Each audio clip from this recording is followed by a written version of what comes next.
histórica, los dos nacen más o menos o toman fuerza más o menos al mismo tiempo, en los años 70. Multiculturalismo se basa en una tradición anglosajona y toma como principio central la libertad.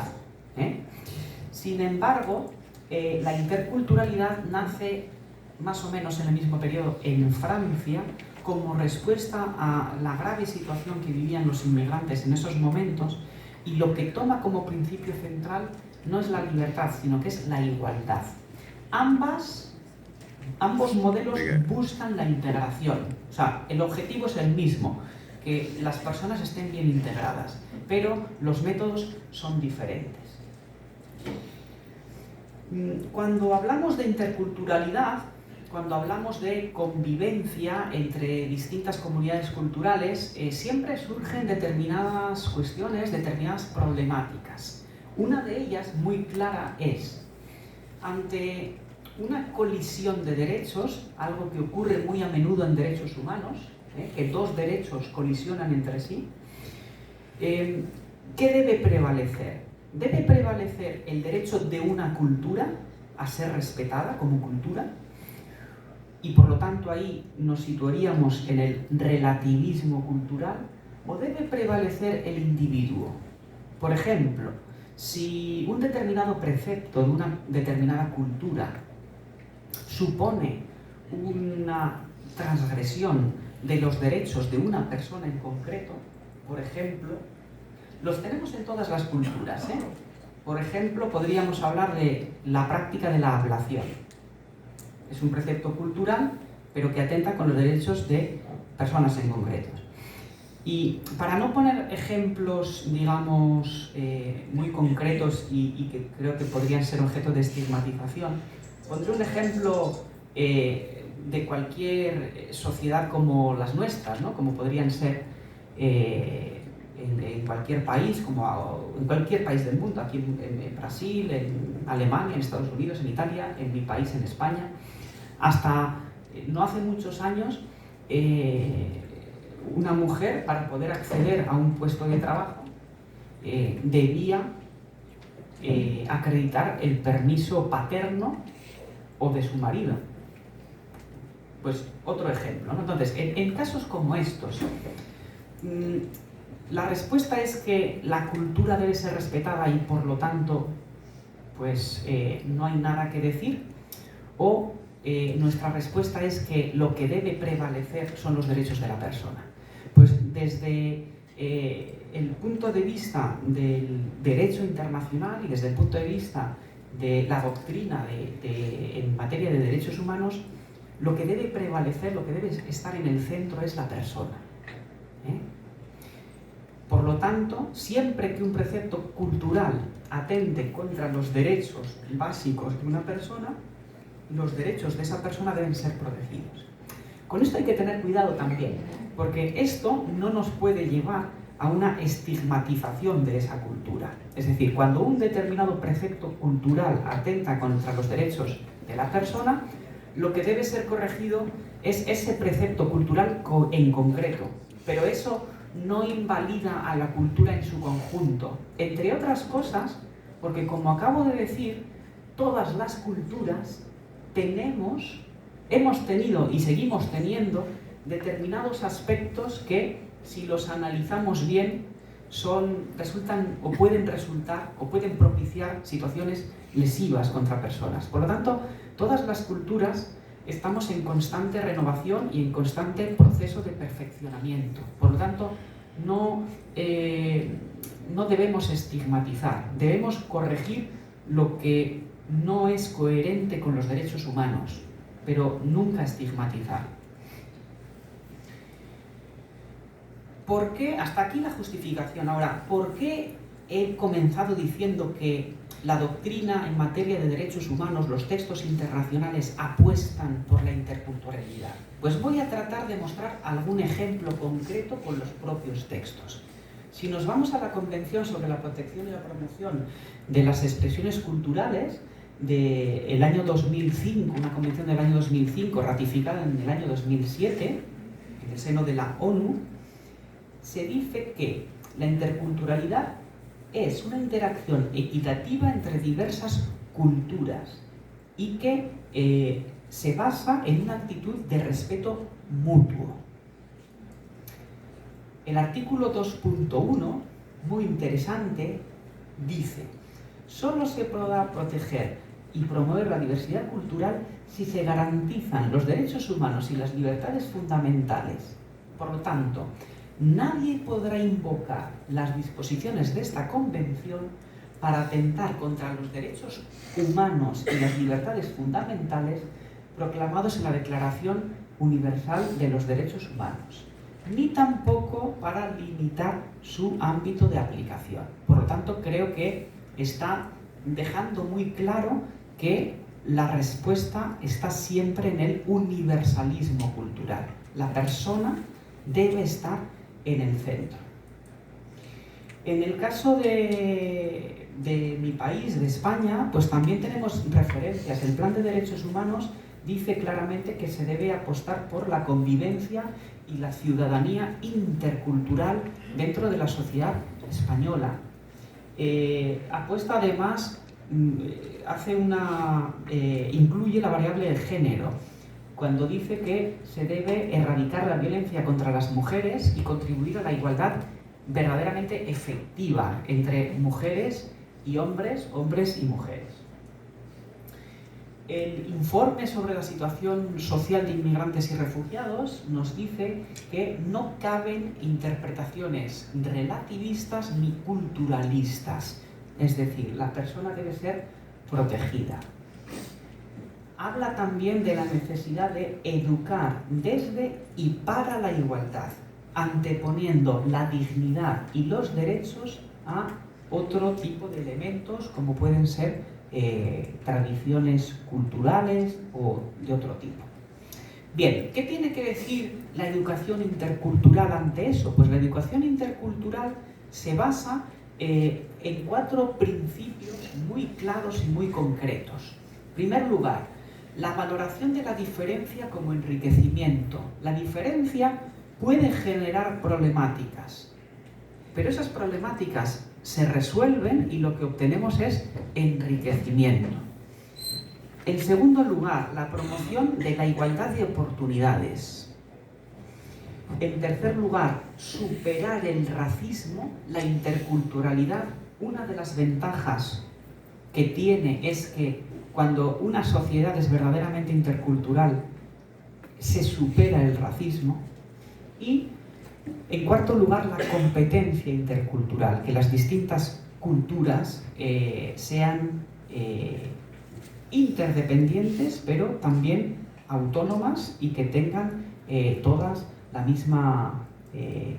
mismo respeto y la misma tolerancia.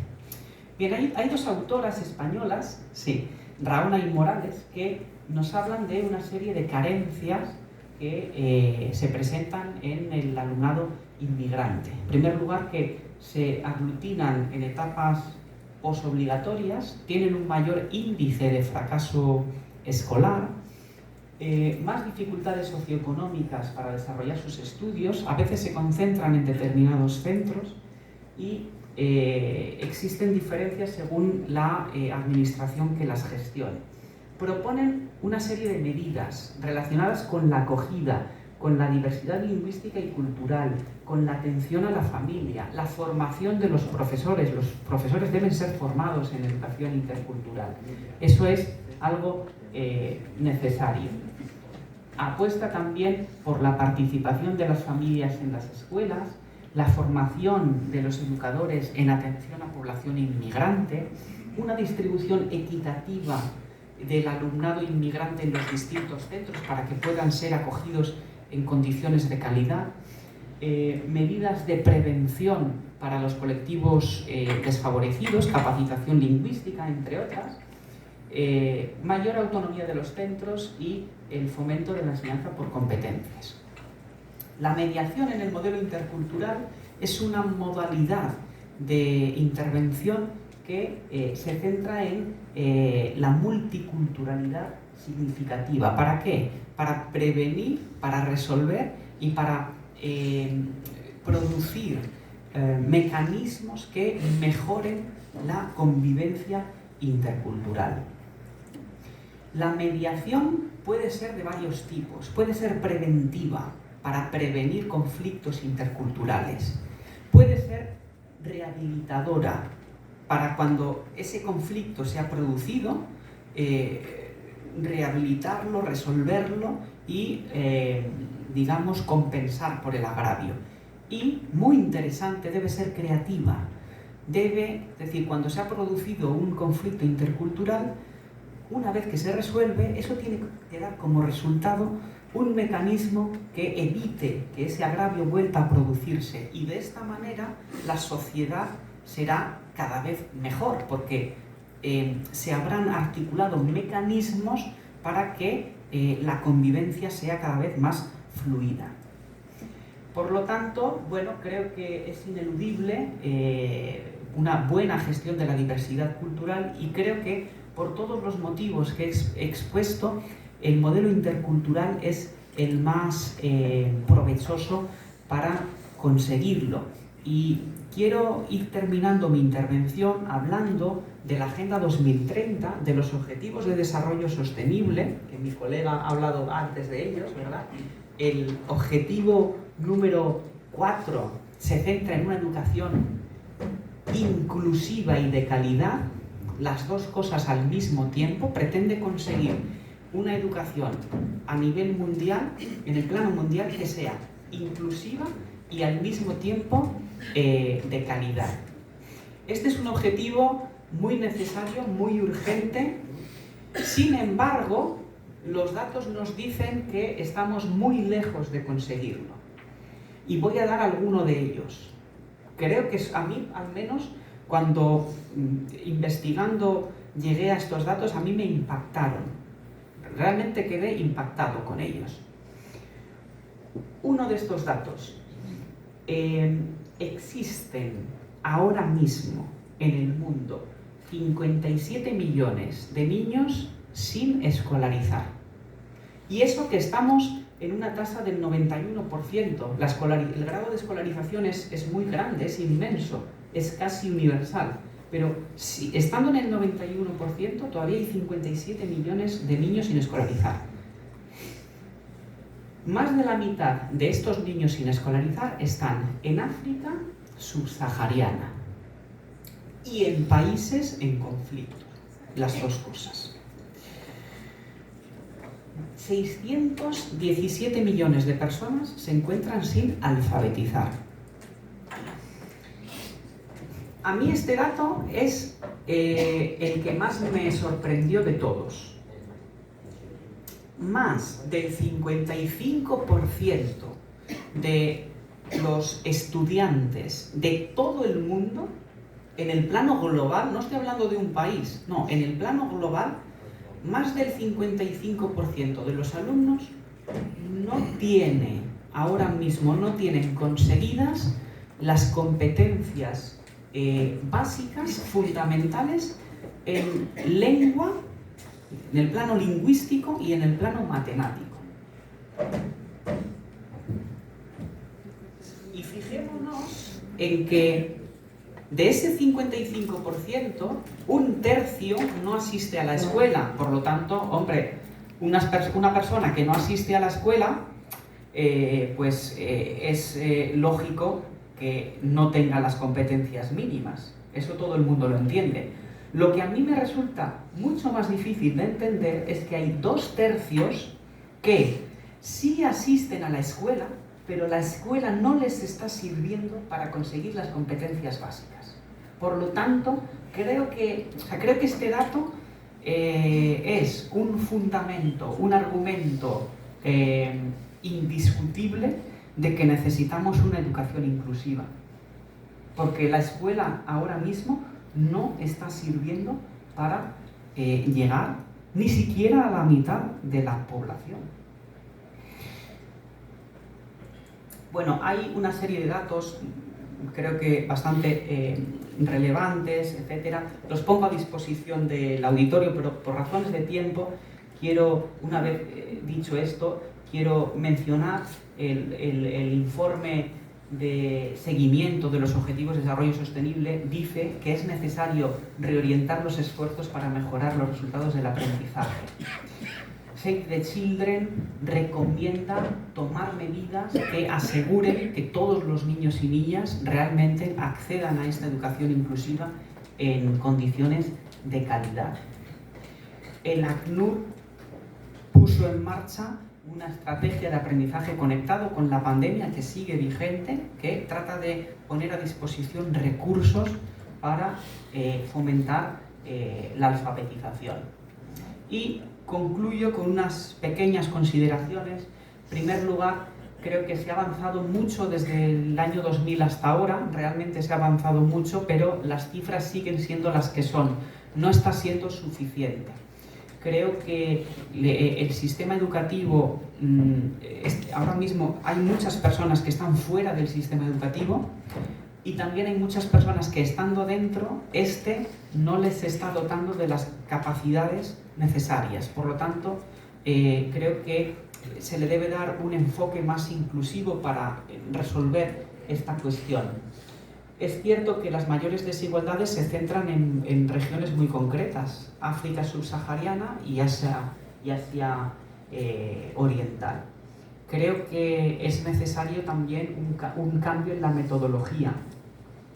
El modelo inclusivo requiere metodologías específicas.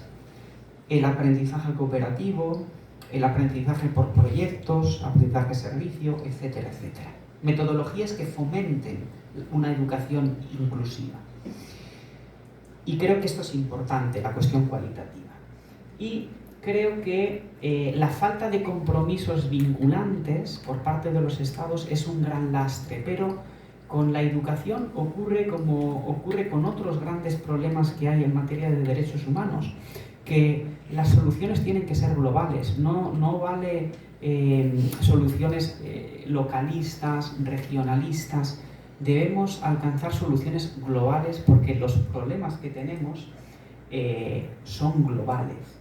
Creo que la pandemia ha dificultado todavía más la situación, pero creo que esto debería servirnos para centrar todavía más los esfuerzos. Creo que el discurso positivo internacional en materia de derechos humanos, en una época de dificultad como es la actual, se revela todavía más necesario que nunca. Creo que todas las soluciones en esta materia y en otras tantas materias que se han tratado y se seguirán tratando en este curso, pasan por un fortalecimiento del discurso internacional de los derechos humanos. Y bueno, yo espero que iniciativas como esta que estamos haciendo aquí contribuyan a ello. Muito obrigado por la atención y quedo a disposición del auditorio para todo lo necesario. Muchas gracias.